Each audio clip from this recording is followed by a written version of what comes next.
Hello guys, pag-usapan lang natin ang breaking news. Carla Estrada, gusto niya si Catherine Bernardo para kay DJ. Matagal na ito guys Na-interview na noon si Carla Estrada kay Tony Gonzaga.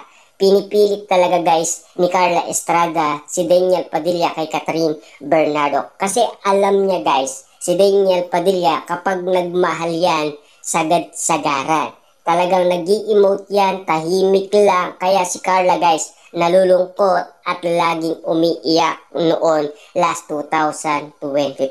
Masakit nga naman kasi guys, bilang ina, yung nasasaktan ang kanyang anak. Pero wala tayong magagawa guys kasalanan ni Daniel Padilla.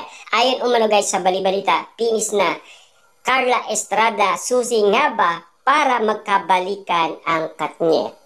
Kita niyo naman guys, narinig niyo naman siguro si Carla Estrada dahil nagpa-interview na siya kay Ogie Diaz. Kahit konting pagtingin at konting pagmamahal, meron pa rin daw. Ibig sabihin, nandun pa rin sila. Hindi pa rin sila nakakawala umano sa 11 years na relationship nila ni Daniel Padilla at Catherine Bernardo. Si Carla Estrada guys mismo ang nagpatunay niyan. Kasi alam naman natin guys, spotted sila sa ABS-CBN Ball 2025 na magkatabi. Kasi guys, pinilit ng mga netizens at mga involved doon sa ABS-CBN Ball na kanilang sinasabi na hindi daw makatotohanan ang balibalita nagkaroon ng kaguluhan. Siyempre guys, kanya-kanyang post at paliwanag umano lahat ng mga taong involved na nandoon. Kaya pilit nilang nililinaw sa atin kung ano na ang eksenang nangyari para malaman natin kung katotohanan nga ba or haka-akalang ni Christy Fermin.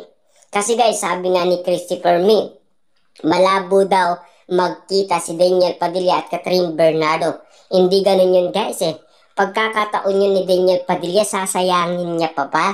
At lalong-lalo na kasi guys, nagkaroon na sila ng commitment sa isa't isa. Yun ay pagkakataon umano ni Daniel Padilla. Kita niyo naman guys, nagsama-sama sila sa Sky Bar. Na alam naman natin guys, lahat yun ay nagtatrabaho umano sa ABS-CBN. Mga aktres, mga aktor, kabilang doon guys, siyempre si Daniel Padilla at Catherine Bernardo. Posibleng walang mangyayari. Kilalang-kilala natin guys si Carla Estrada at si Rupa Gutierrez. Kasi si Rupa Gutierrez guys, dating naging syota din yan ni Robin Padilla. Posibleng hindi tutulungan ni Rupa Gutierrez si Daniel Padilla kay Catherine Bernardo. Na alam naman natin guys, pinagmalaki pa ni Rupa Gutierrez na kasama nila si Catherine Bernardo sa nasabing photo na nag-viral kaagad guys at nagpapasalamat umano guys ang mga Delulu fans dahil sa post na yon nakita nilang magkasama si Carla Estrada at Catherine Bernardo. Marami nga naman kasi guys ang nagsasabi baka si Ma'am Sheena ang magiging susi sa Katniel kung papaano magkakabalikan. Ngayon nalaman natin guys na independent na ang dalawa. Kita niyo naman guys naging independent si Catherine Bernardo. Naging independent din si Daniel Padilla. Ibig sabihin, parehas na silang nasa BGC. Parehas na silang nasa condominium. Ibig sabihin, from Baguio, uuwi si Daniel Padilla sa condominium.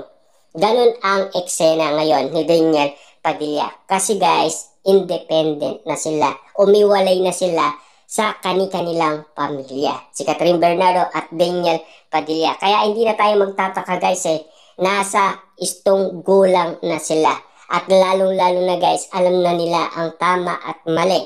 Lumabas man sila, magkita man sila, wala na tayong pakialam doon. May sarili silang free will kumbaga. Kasi guys, ngayon nagkaayos na sila at meron na silang commitment sa isa't isa. At kung mahal pa rin nila ang isa't isa at kung bakit nagpaparamdam sila ngayon, ibig sabihin lang yun guys. Yun ang kinakatuwa lang lahat ng tao. Pero hindi pa nila kayang tanggapin.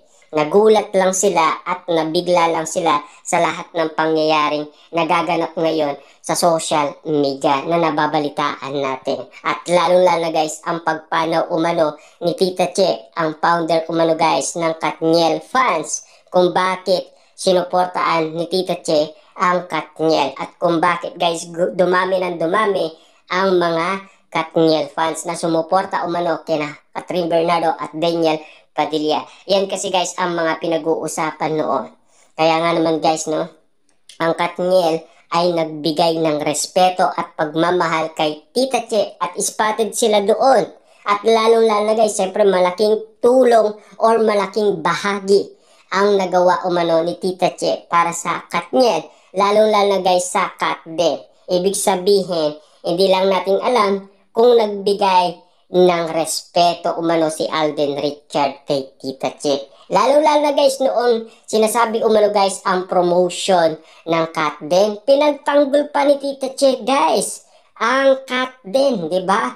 Yun kasi guys kung bakit daw nagpulong-pulong ang mga Delulu fans. Pinag-usapan nila kung ano nga ba talaga ang tunay na nangyari. Yun kasi guys ay exclusive na pati sila ay nagmi-meeting umano kung bakit nga naman kasi guys nangyayari ang di dapat mangyari. Kita nyo naman kasi guys si Alden Richard. Imbes na nahimik siya sa init ng mga tao para hindi siya masira umano. Hindi katulad guys ni Catherine Bernardo, sanay yan guys manahimik umano. Kasi sinasabi niya guys kay Alden Richard, hindi ka superhero para gawin mo ang isang bagay na yan. Kasi guys, nakakasama yun para sa mga tao. Diba? At lalo-lalo na guys, siyempre, Daniel Padilla. Exclusive yan guys na nahimik yan. At wala siyang ibang sinasabi at hindi siya nagagalit umano sa mga bumabatikos sa kanya. At yung mga basher niya, hindi niya pinapagalitan or hindi siya nagagalit umano. Sa dami umano guys binato kay Daniel Padilla na nahimik lang guys si Daniel Padilla. At sinasabi niya lang sanay na siya sa mga ganyang sitwasyon. Nasanay na siguro guys si Daniel Padilla noon pa man. Kasi noon pa man guys sanay na si Daniel Padilla. Nilait na siya ng maraming tao. Noong sila ay bago pa lang ni Catherine Bernardo. Kasi noon guys nagsalita si Daniel Padilla. Payat pa noon guys si Daniel Padilla noong siya ay binabatikos ng karamihan. Sinasabi nga naman kasi guys ng karamihan, lahing Padilla nga naman siya. Pero bakit ngayon lang siya lumitaw? Ano ang kaya niyang ibuga? At bakit siya ang ipinatner daw kay Catherine Bernardo? Pero kita niyo naman guys, minahal sila ng maraming tao.